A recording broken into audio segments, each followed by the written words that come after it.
दोस्तों, आज हम एक नए वीडियो के साथ वापस आ चुके हैं। आज का जो वीडियो रहेगा आपको नेल थंब देख के पता चला गया होगा कि इन्वायरमेंट से संबंधित वीडियो है। मैं दोस्तों आपको बताना चाहता हूँ कि ये हमारी इन्वायरमेंट की जो वीडियो है ये एक सीरीज़ चलेगी, पूरे 1000 क्वेश्चन की सीरीज़ है। इसमें MCQ क्वेश्चन रहेंगे। ये क्वेश्चन ऐसे हैं जो कि कॉन्सेप्ट बेस्ड क्वेश्चन है, ठीक है ना। आपका कॉन्सेप्ट भी उस क्वेश्चन से क्लियर होता जाएगा। पर डे हम 30 क्वेश्चन की वो लेके चलेंगे, ठीक है दोस्तों।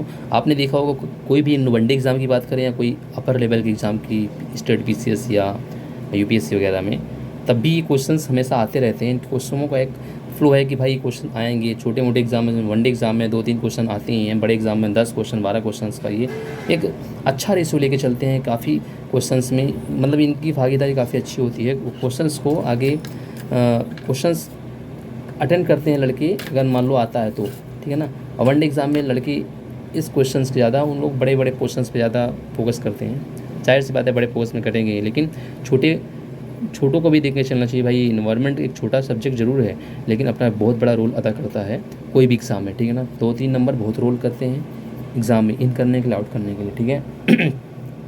तो आपको ये सीरीज़ देखनी चाहिए और अपने दोस्तों को भी शेयर करनी चाहिए, ठीक है ना। तो मैं सीरीज़ स्टार्ट करता हूँ, और अगर आपको ये सीरीज़ अच्छी लगे तो लाइक करना, कमेंट करना, शेयर करना और चैनल को सब्सक्राइब करिएगा, ठीक है ना।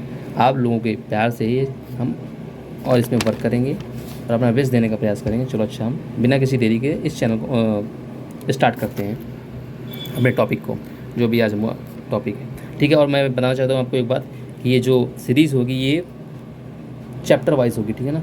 पहले अप लो क्वेश्चंस आएंगे, फिर इसके बाद आप थोड़ा उसे हाई हाई हाई ऐसे करके क्वेश्चन आएंगे, और एक क्वेश्चन आप देखेंगे खुद ही आपको चलेगा। चलो अच्छा, स्टार्ट करते हैं दोस्तों हम क्वेश्चंस को। पहला क्वेश्चन है, पर्यावरण किससे बनता है। तो जाहिर सी बात है, पर्यावरण किससे बनता है, तो सभी घटकों से मिलकर बनता है। भूआकृतिक घटक से, अजैव घटक से, जैविक घटक से। तो इसका क्वेश्चन हो जाएगा उपयुक्त सभी हो जाएगा, ठीक है ना। इसका हो जाएगा उपयुक्त सभी। किस पंचवर्षीय योजना में पर्यावरण को विकास का जोड़ा गया, तो ये चौथी पंचवर्षीय योजना है, ठीक है। ये याद रखना दोस्तों, ठीक है ना। ये चौथी पंचवर्षीय योजना में हुआ है ऐसा। तो क्वेश्चन ये इकोनॉमिक्स से को रिलेट करके भी पूछ सकता है, ठीक है दोस्तों, तो आपको याद रखना है। तो तीसरा क्वेश्चन है, पर्यावरण संरक्षण अधिनियम 1986 में आया, ये भी याद जरूरी है। पर्यावरण से क्या अभिप्राय है, ये बहुत ज़रूरी क्वेश्चन है।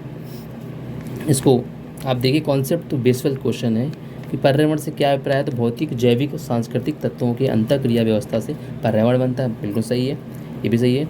और प्राकृतिक दुनिया जो उसके चारों ओर अस्तित्व में है, वो भी सही है। प्राकृतिक दुनिया जो पर्यावरण है। परिधन आवरण हमारे चारों ओर जो पहला हुआ है, मोटा मोटा हम लोग देखते हैं। उन संपूर्ण दशाओं के योग जो व्यक्ति को एक साथ समय बिंदु पर घेरे हुए होती है, वो भी क्या होती है, संपूर्ण दशाएं का योग क्या होता है, वो भी पर्यावरण को दर्शाती है। तो इसमें क्या हो जाएगा, उपयुक्त सभी हो जाएगा, ठीक है दोस्तों। तो हम बात करते हैं 5वें क्वेश्चन की। कौन सा मानव पर्यावरण का विध्वंसक माना जाता है, तो ये है प्रौद्योगिकी मानव, ठीक है। टेक्नोलॉजिकल मानव, जो आज का मानव है, आधुनिक मानव है, ठीक है। मनुष्य के लिए अगर मनुष्य के लिए हम बात करें, अगर हम मनुष्य के लिए बात करते हैं, सर्वाधिक कार्यक्षम तापमान और आर्द्रता की बात करते हैं, ठीक है ना। कार्यक्षम तापमान और आर्द्रता, कोई भी व्यक्ति होता है उसी एक उसके लिए अगर अच्छा इन्वायरमेंट है, अच्छा इन्वायरमेंट मतलब कि क्लाइमेट, मतलब उसके बाद जैसे मान लीजिए कार्य करना है, इस समय आदमी धूप में काम नहीं कर पाता है, ठीक है ना। उसके लिए भी एक चाहिए कि भाई हमारे लिए टेम्परेचर एक नॉर्मल टेम्परेचर होना चाहिए, और एक ह्यूमिडिटी जो है, जलवाष्प जो नमी है, वो भी एक नॉर्मली होनी चाहिए। ज़्यादा ना ठंडे ना ज़्यादा गर्म हो, बीच का होना चाहिए, तो ज़्यादा पर कंफर्टेबली एक आदमी काम करता है। लेकिन करता तो आदमी हमेशा काम है, लेकिन इसमें मुझे ज़्यादा सर्वाधिक कार्यक्षम, मतलब सर्वाधिकता की बात हो रही है। तो यहाँ पे क्या है, 25 डिग्री सेल्सियस तापमान होना चाहिए, और 60% क्या आर्द्रता होनी चाहिए। औद्योगिक क्रांति सर्वप्रथम कहाँ प्रारंभ हुई, वो इंग्लैंड में हुई है। विश्व पर्यावरण दिवस 5 जून को, इसकी थीम बहुत जरूरी, याद रखिएगा। पर्यावरण मतलब राष्ट्रीय पर्यावरण अभियांत्रिकी शोध संस्थान कहाँ पे है, ये नागपुर में है। ये भी क्वेश्चन कई बार देखने को मिलेगा आपको। आगे हम चलते हैं। पृथ्वी के चारों ओर जो गैसों का समूह, उसे वायुमंडल कहते हैं, पता है आपको। वायु क्या है, एक मिश्रण है, यह बात जरूरी है। वायु तत्व नहीं है, न यौगिक है, न विद्युत अपघट्य है, ये एक मिश्रण है, क्योंकि इसमें कई सारी गैसेज होती हैं, नाइट्रोजन, ऑक्सीजन, आर्गन, क्रिप्टॉन, तो कई सारी गैसें होती है, ठीक है ना। वायुमंडल में नाइट्रोजन का परसेंटेज पूछ रहा है, तो ये 78% होती है नाइट्रोजन। और नोबेल गैसेस की बात करेंगे, तो नोबेल गैस कौन सी है जो वायुमंडल में नहीं पाई जाती है। आर्गन तो पाई जाती है, नियान पाई जाती है, हीलियम, रेडान नहीं पाई जाती है, ठीक है। यहाँ पर नहीं पाई जाती की बात हो रही है, तो नहीं पाई जाती कौन, रेडान, ठीक है ना। तो यहाँ पे रेडान जो है ना बट दोस्तों नहीं पाई जाती है, ठीक है। इसको आप ज़रूर आप याद रखिएगा कि रेडान यहाँ पे नहीं पाई जाती है। अब यहाँ पे बात हो रही है कि यदि पर्यावरण पर धरती पर पाई जाने वाली वनस्पतियाँ क्या हो जाएगा, अगर ये वनस्पतियाँ क्या हैं समाप्त हो जाती हैं तो किस गैस की कमी हो जाती है, तो किस गैस की, ऑक्सीजन की कमी हो जाती है, क्योंकि ऑक्सीजन वनस्पतियों से मिलता है हमें, वो भी नहीं रहेंगी तो ऑक्सीजन की कमी हो जाएगी, जिससे हमारा जीवन संकट में जाएगा। पहला पृथ्वी सम्मेलन कहाँ पर हुआ था, पृथ्वी सम्मेलन पहला की बात हो रही है तो वो रियो डी जेनेरियो में हुआ था, ठीक है ना। ये भी क्वेश्चन अच्छा है।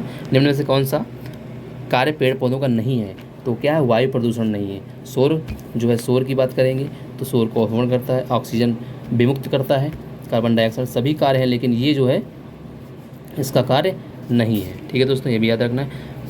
अब ये दूसरा क्वेश्चन में हम लोग जाते हैं। ये क्वेश्चन है कि विश्व मौसम विज्ञान संगठन का मुख्यालय कहाँ पे है, यह है जिनेवा में, ठीक है ना। विश्व मौसम विज्ञान संगठन का मुख्यालय पूछ रहा है तो यह कहाँ पे है दोस्तों, यह है जिनेवा में, ठीक है। अंतर्राष्ट्रीय संयुक्त राष्ट्र पर्यावरण कार्यक्रम यूनेप, ऐसे पूछता है कभी, यूनेप का मुख्यालय कहाँ है, तो नैरोबी में हो जाता है, ठीक है ना। केन्या नैरोबी में हो जाता है।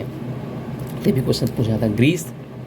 ग्रीन पीस इंटरनेशनल का मुख्यालय कहाँ है, ये एम्स्टर्डम में है। कहाँ पे है, एम्स्टर्डम में है। ओजोन परत पाई जाती है कहाँ पर, क्षोभ मंडल में पाई जाती है, आयन मंडल में पाई जाती है, समताप मंडल में पाई जाती है। तो कहाँ पाई जाती है दोस्तों, ये समताप मंडल में पाई जाती है। दोस्तों फिर एक बार देखिएगा, ग्रीन पीस इंटरनेशनल का मुख्यालय कहाँ पे है, एम्स्टर्डम में है, ठीक है दोस्तों, याद रखिएगा, बहुत ही इंपॉर्टेंट क्वेश्चन बन जाता है ये, एम्स्टर्डम में है, ठीक है। ओजोन परत पाई जाती है समताप मंडल में। ओजोन परत पृथ्वी से करीब ऊंचाई पर, कितनी ऊंचाई पर है, 20 किलोमीटर की ऊंचाई, 200 किलोमीटर की ऊंचाई पर नहीं है। यहाँ पे 100 किलोमीटर नहीं है, 100 किलोमीटर नहीं है, तो यहाँ पर कितना है, 100 किलोमीटर की ऊंचाई पर है, ठीक है। अब हम बात करते हैं ओजोन परत के संरक्षण का अंतर्राष्ट्रीय दिवस कब मनाया था। अंतर्राष्ट्रीय ओजोन परत के संरक्षण का जो अंतर्राष्ट्रीय दिवस मनाया जाता है वो कब मनाया जाता है, सितंबर में मनाया जाता है, ठीक है। ओजोन परत का सर्वप्रथम पता किसने लगाया था, वुडलैंड ने नहीं लगाया था, हॉर्वेस्टर ने नहीं लगाया था, ग्रिफिथ टेलर ने नहीं लगाया था, ये जोसेफ फॉरमैन ने लगाया था, ठीक है। हाइड्रोलॉजिकल दशक कब मनाया गया, ये हाइड्रोलॉजिकल दशक जो बनाया गया था ये मनाया गया था 1965 से 1974 में मनाया गया था, ये हाइड्रोलॉजिकल दशक, ठीक है। तो दोस्तों कभी कभी बार ये पूछता है कि हाइड्रोलॉजिकल दशक कब मनाया गया था, तो 1965 से 1974 में मनाया गया था। तो हरित विकास डेवलपमेंट लेखक, जो बुक है हरित विकास की बुक, हरित विकास ग्रीन डेवलपमेंट लेखक, बुक के लेखक कौन है, तो इसके लेखक हैं WM एडम्स, याद रखिएगा। कई प्रत्यारोपित पौधे इसलिए नहीं बढ़ते हैं, क्यों नहीं बढ़ते हैं वो बताना है। तो इसलिए नहीं बढ़ते हैं कि उनकी पत्तियाँ क्षतिग्रस्त हो जाती हैं, नहीं भैया ऐसा कुछ नहीं है। पत्तियों के मूल रोम नष्ट हो जाते हैं, ये क्वेश्चन हो जाएगा, ये भाई उसके मूल रोम नष्ट हो जाते हैं इसलिए वो नहीं बढ़ते हैं। अब अगले क्वेश्चन में हम लोग आते हैं, पालची माड़ा, ठीक है दोस्तों, ये पालची माड़ा की बात करते हैं। पालची माड़ा पर्यावरण जो है, पर्यावरण संबंधित है। पालची माड़ा जो है, एक मिनट, तो ये देखते हैं, सॉरी, पालची माड़ा जो है ये कहाँ पर है, किस पर्यावरण अपार क्षति हुई थी यहाँ पे, तो किस जो दिए गए स्टेट से, किस स्टेट से बिलोंग करता है, तो वो है केरल, ठीक है। केरल पालची माड़ा संबंधित जो जहाँ पे अपार क्षति हुई थी। धारणी कृषि का अर्थ क्या है, तो यहाँ पे आप पढ़िएगा, धारणी कृषि का अर्थ क्या है, धारणी कृषि की आपको डिफिनेशन आपको बतानी है। तो धारणी कृषि वो होती है जिससे सतत विकास नहीं होता है, कि हम किसी चीज़ को ऐसा उपयोग करें कि आने वाली जनरेशन भी उसका उपयोग कर सके, क्योंकि आने वाली जनरेशन के लिए हम क्या है कि विरासत के रूप में वो लेना चाहते हैं। तो हम उसको ऐसा ना दें कि वो कोई चीज़ को इतना यूज़ कर लें कि वो यूजलेस हो जाए, फिर उसको हम अपने आने वाले बच्चों को दें तो वो कहेंगे कि ऐसा सामान लेके गए हैं हमारे, बताइए पूर्वज, तो ऐसा नहीं, ये होगा। भूमि का इस प्रकार उपयोग करें कि उसकी गुणवत्ता अक्षुण्ण बनी रहे, उसकी गुणवत्ता जो है अक्षुण्ण बनी रहे, वो नष्ट ना हो, मतलब इतना यूज करें, ठीक है। राष्ट्रीय हरित न्यायाधिकरण की स्थापना कब की गई, ये बहुत इंपॉर्टेंट क्वेश्चन हो जाता है। तो 18 अक्टूबर 2010 को। जैसे कि आपको कोई भी आपके ऊपर कोई केस हुआ है, कोई प्रॉब्लम है, आपको कानून से संबंधित है, कोई आपको परेशान कर रहा है, तो आप छोटे जैसे न्यायालय है, जिला न्यायालय, उससे बड़ा है न्यायालय, सुप्रीम कोर्ट, हाई कोर्ट है, सुप्रीम कोर्ट है, तो इसी तरह जो है पर्यावरण से संबंधित भी एक न्यायालय बनाया गया, जिसका मुख्यालय दिल्ली में है। उस मुख्यालय का जो स्थापना हुई थी वो 18 अक्टूबर 2010 को हुई थी, ठीक है दोस्तों, ये याद रखना है। और लास्ट क्वेश्चन है जो हमारी सीरीज का आज का क्वेश्चन जो लास्ट है, बहुत ही बेहतर बढ़िया क्वेश्चन है। पृथ्वी सम्मेलन आयोजित हुआ था 1997 में हुआ था, ठीक है दोस्तों। तो आपको दोस्तों ये सीरीज कैसी लगी आप कमेंट पे बताइएगा हमको। अगर आपको सीरीज अच्छी लगी हो तो आप इसे लाइक करिए, शेयर करिए, सब्सक्राइब करिए चैनल को, और अपने दोस्तों को भी शेयर करिए। धन्यवाद।